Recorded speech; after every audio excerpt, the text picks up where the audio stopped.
Welcome to Calumet Roundtable. I'm Dr. Neil Nemeth, professor in the Communication and Creative Arts Department at Purdue University Calumet, and I'm your host for this show. I'm joined by Dr. Neeti Parashar, professor of physics, also at Purdue University Calumet, and we're going to discuss her career and some of her achievements in the academic area. And one of the most recent achievements is an honor that you've gotten locally here within the past few days. Can you tell us something about that? Thanks, Neil, for having me on the show.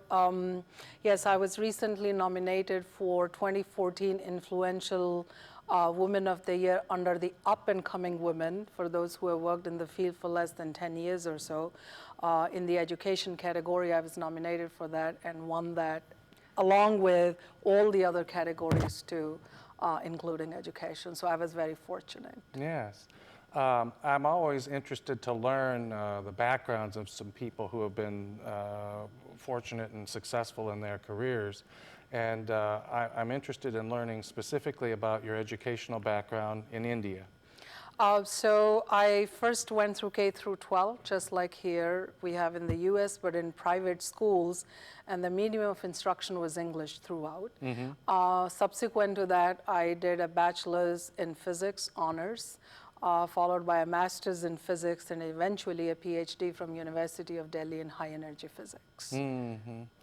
Physics on the surface would probably be not an area that most people would think that folks would be interested in majoring in, and perhaps maybe a woman as well. Was there something that in your experience that really prompted you to take physics very seriously? Sure, you're absolutely right. Physics is conceived as a very difficult subject, and usually students want to just get away with physics and then move on to whatever else they want to do. In my case, actually, I had two instances why I was so intrigued by doing physics. One, I loved math, okay? And so we use almost 75% or more of math in physics. Then I come from a family of physicists. So my dad, my siblings are all physicists. So I had a very strong background and a lot of exposure to that. And having a wonderful, great teacher in my 11th grade actually was one of the key factors why I chose to study physics. And I suppose that having had those experiences is a source of inspiration in your own teaching. Oh, absolutely. I think women are minority in sciences, so that does become a very crucial factor. I believe women, girls, young girls are very critical to a literate society, no matter from what angle you look at. So I believe in my role as a teacher in terms of encouraging female students to pursue sciences is one of my main goals, actually, why I decided to become a university professor. I live a real life with students every day. What brought you then to the United States? So I was doing my research after my PhD in high energy physics with a fellowship from the government of Italy. And so I was working on an experiment at Fermilab. Fermi National Accelerator Laboratory in Illinois is a national laboratory with international collaboration from all over the world. So I was working on an experiment there, traveling back and forth every month. So then I decided I want to be actually at the place of activity and took a postdoctoral fellowship at Northeastern University in Boston. And then I was based at Fermilab. So when you are working in real time on experimentation, it's a completely different feeling as opposed to traveling back and forth. Yeah, and the work really drew you here. You really need to be where the action takes place. Absolutely. Fermilab is a world-class facility and my favorite place. It was a dream for me as a graduate student to actually work at Fermilab. So that's what brought me here. What brought you then to Purdue Calumet? So my husband, also a physicist, we were both faculties at Louisiana Tech, and then we wanted to move again to Fermilab. And Purdue Calumet was the best option for me because I was asked to develop a high energy physics program, so I have led it all these years, the last 10 years, in terms of securing federal funding from National Science Foundation and Department of Energy. And then my husband works at Fermilab as a scientist. So it logistically for dual career couples in the same field, it really worked out pretty well. I have to ask the question now that we're on to the dual couple situation. How is it that managing two high-power careers essentially in the same field, how does that work? It's hard, believe me. It's very difficult, but I think you also tend to understand each other much better, very well, because you know the ins and outs and what it takes to actually get things going. So my husband is very understanding, and I think I'm very understanding. We share responsibilities. Children are now in college, so we are past that phase now. But it's not very easy. I mean, we have very little common time with each other, but we are very happy as well to pursue the careers that we have decided to embark upon. Tell us about how you got involved in this project that resulted in the Nobel Prize that was awarded last year. So I am a part of very large collaborations. So the nature of my research work actually is called particle physics experimentation, or in other words, experiments conducted at very high energies. For that, you need particle accelerator facilities such as the one that we have at Fermilab. And the more recent one since the last 4 or 5 years is the one at Large Hadron Collider. At CERN. CERN is the European Organization for Nuclear Research in Geneva, Switzerland. So I work on both of those experiments, having my research group, a postdoctoral fellow, paid by my research grants, few students, undergrad students, very interdisciplinary in nature, because we do hardware, we do software, then we analyze data. So I have engineering students, of course, physics students, mathematics, in many different areas, so to say. So what we are doing in these experiments is addressing some very fundamental questions as to what the universe is made of and what holds it together. And though this is all pure science, fundamental sciences, but it really has a very heavy impact on how our technologically driven lives these days are altered by the research that we do in fundamental sciences. So the recent discovery of the Higgs boson, or more commonly in the non-scientific community known as the God particle, is a fundamental ingredient to the simplest theory of particle physics called the Standard Model. What it does, or what it was hypothetically supposed to do, was explain how different elementary particles gain mass. We had no clues to that. So the discovery of that illustrated that what we had been saying all these last 50 years was not just, is no longer a theoretical entity, but a reality. So in all these accelerators, we recreate the conditions of Big Bang, 13.8 billion years ago or so, and then try to study what came out of that. Higgs boson was one of those things that we had said, and we discovered it in July 2012. Yeah. My sense of this, and it's like many things in the academic world, we're building on the work that other people have done, and it evolves over a period of time. Would that be true in this case as well? That's absolutely true, because until we started Large Hadron Collider in 2008, Fermilab was the world's highest energy accelerator. We were running here with colliding protons and its antimatter, the antiprotons, at 2 trillion electron volts.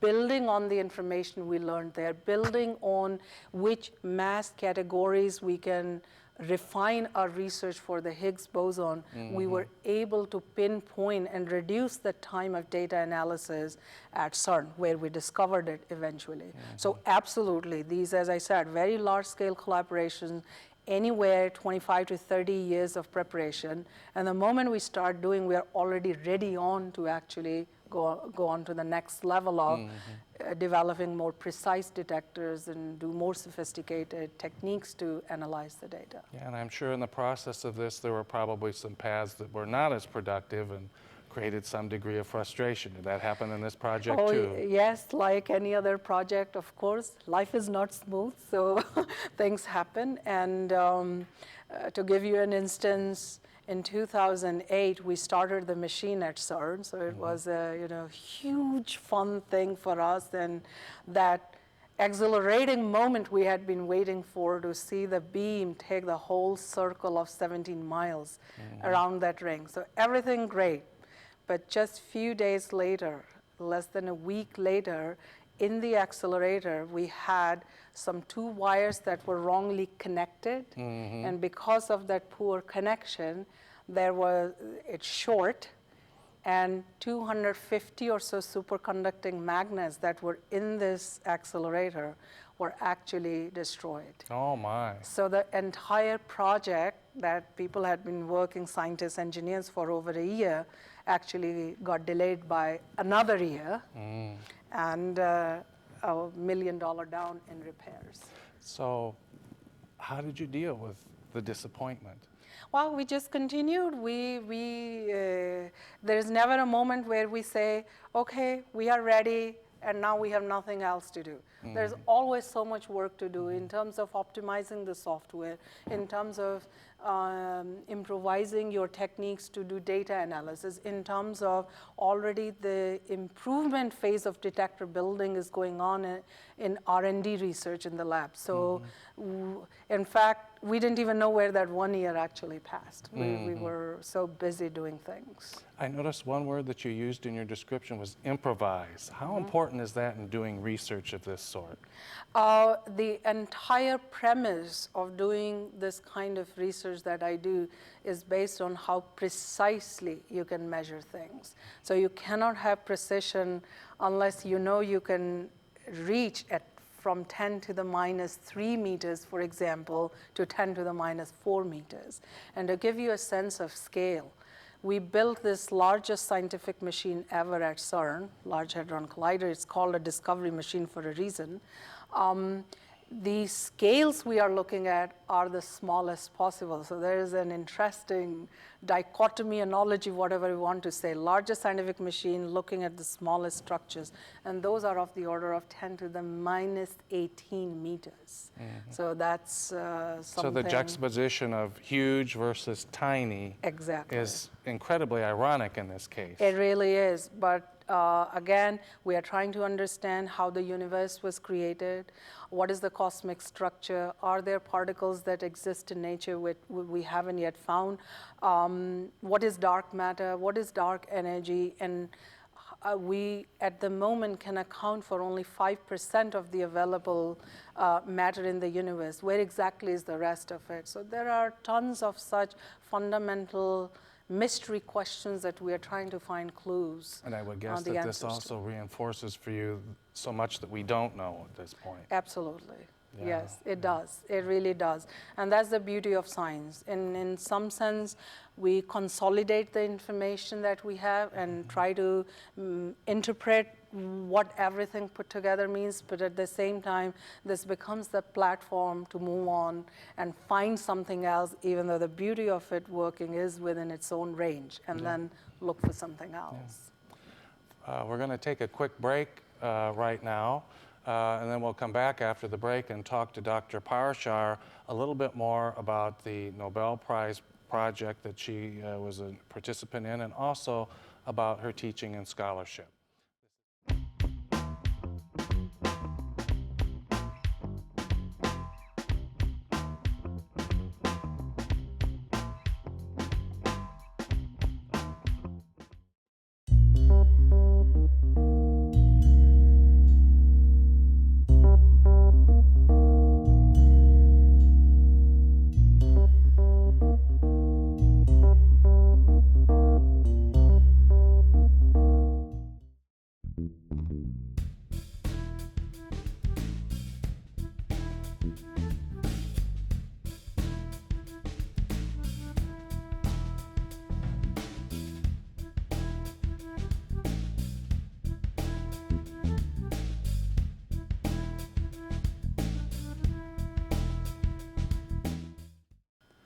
Welcome back to Calumet Roundtable.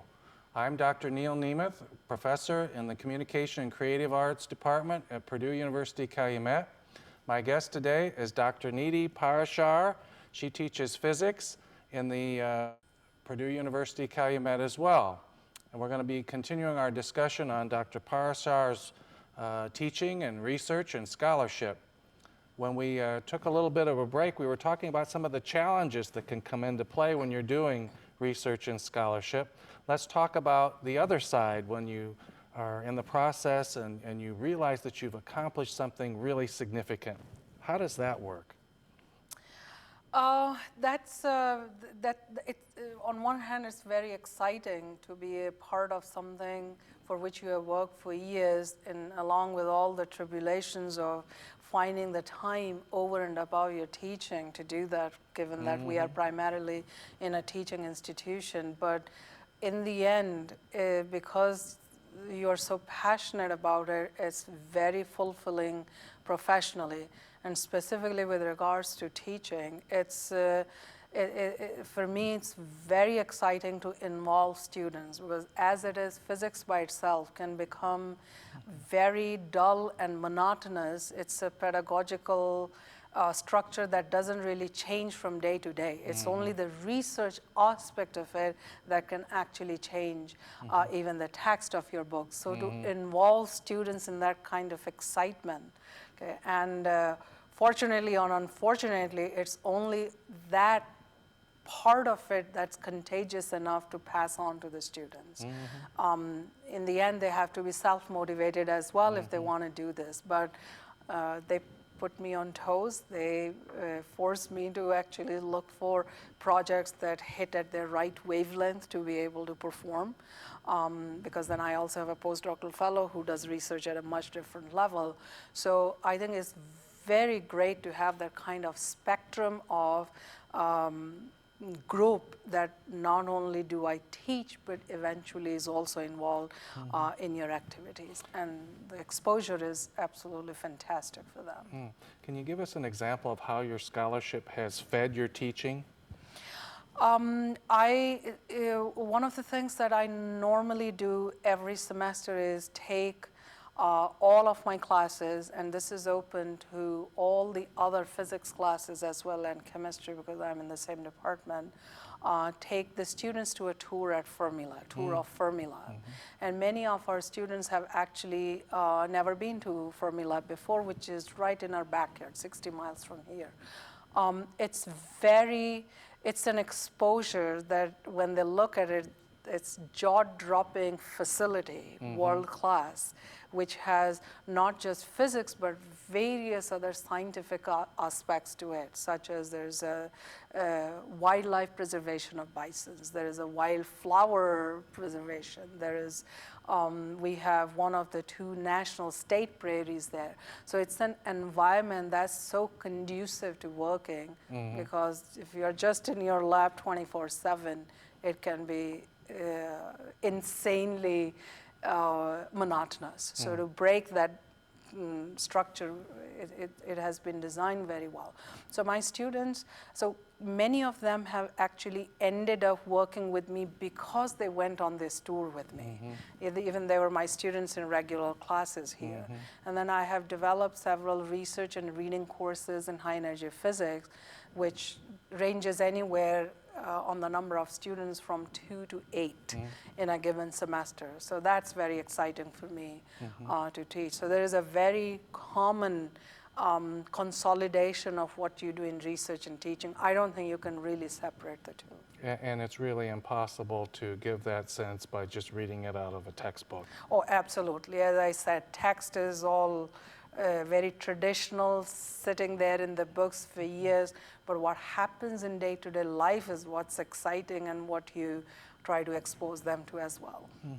You mentioned in our first segment that the particular challenge that you take seriously in encouraging women to get involved in this type of research. Tell us how you try to deal with that issue. It's again not a very easy one, but no biases against men. 90% of my research group is women. So I have a special knack for picking up or identifying women who biologically are also more shy than men in terms of coming forward and discussing what they want to do. So I try to break free from that. And this is a personal thing. I don't like to maintain the teacher-student hierarchy that many professors do. I just like to work at their level. We are all same. So that really makes them open up and then discuss what they want to do. And I think that has helped many of you eventually expressing their desire to work with me. And over the time, they also express their interest in working in other areas, and then I take them to the other professors that I might know would be willing to do that. Is it safe to say that the environment today perhaps is more welcoming for a woman than it was in the day when you got your start? Yes, absolutely. And a quick example of that was when I told my high school teachers that I was going to study physics, they thought I was from some la la land. Because during my time, all good students were either supposed to go into medical or engineering. Studying physics seemed like really a pretty moot and dumb idea according to them. So, but that's what I was very interested in, and that's what I wanted to do. So I think so long as people have passion, no matter what they do, they will do fantastic. Take us back to the concluding portions of the project that got you the recognition from the Nobel Committee. Sure. So the discovery of this particle is as important as was the discovery of the electron. But initially when we did discover the electron, we had no idea to what use we can put it to. And today we have light, right? We can't stay without manufactured light that we have, for example, in this room and everywhere else. So even though this discovery is a crowning achievement of the century per physicist, the applications in real life of it are far-fetched. We don't know yet, because our goal is really to understand the structure of the universe, how it came into being the way it is today. So for almost 2 decades, very aggressively, this was being pursued by the high-energy physics community worldwide. So it's a big deal for us, but this is also a stepping stone now to look for other physics theories, other areas, and even study the Higgs boson itself, or the God particle, with regards to its own properties that we don't know very well yet. What has it meant for you personally? Personally, it's absolutely exhilarating, I guess. Once again, I like to say that because I never imagined when the last 20 years so I've been working in this field that I would ever be a part of an endeavor of this magnitude. So to have that moment that we have actually discovered this, I was jumping up and down like a happy child. And when the announcement was made that the Nobel Prize for that discovery actually went to the theorists, 2 theorists who had proposed it, Peter Higgs and Francois Engler, I called my parents, who were in England at the time, and my dad, who is a physicist. That's the kind of level of babyish excitement I had. So it was absolutely phenomenal. And for our viewers, this happened almost a year ago right now, right? Yes, the Nobel Prize was awarded in 2013. The discovery itself was made in July, 4th of July, 2012, actually. But we were not able to say that this new particle we found is indeed the Higgs. We needed some more time to parse through the data and scrutinize to be able to say, indeed, this is the Higgs boson that we have found. So that took us another few months. So what does this all mean for your future as a scholar and as a teacher? This has given the much needed impetus that the entire community needed in order to move on. So for me personally also, I recently was awarded another grant from National Science Foundation to continue the upgrade part of it. And again, because Fermilab is in our vicinity, I take my students there to work, and I work there 2 to 3 days a week when I'm not teaching. And it's an experience that, once again, not everybody in their lifetime are actually able to continue. So I love it. I'm absolutely passionate about it. So it's great. And it's safe to say that the location is really key to both your success as a teacher and as a scholar. Yes, absolutely. That goes without saying. It really does. What advice would you give to a young person who is, considering going into the scientific field today? My main advice actually is never give up. Things do seem dismal at different stages in life. Many circumstances are beyond our control. However, at the same time, if we know for a fact that this is where our passion lies, we have to continue. We have to keep on going. And there will be light at the end of the tunnel. There's no question about it. So do not give up. And do you see any obstacles that need to be swept away here at this point? I think if we are more literate about making sure that science and mathematics included are very, very essential key tools to understanding or going into any area of research, actually, not just my area, high energy physics, we will be much, much better off. I think that obstacle we really need to overcome in the US. And that's the whole concept of coming up with STEM education. This was to improve high school education. So if we can focus on that, then the fundamental concepts is what we can address very easily and then build off of that.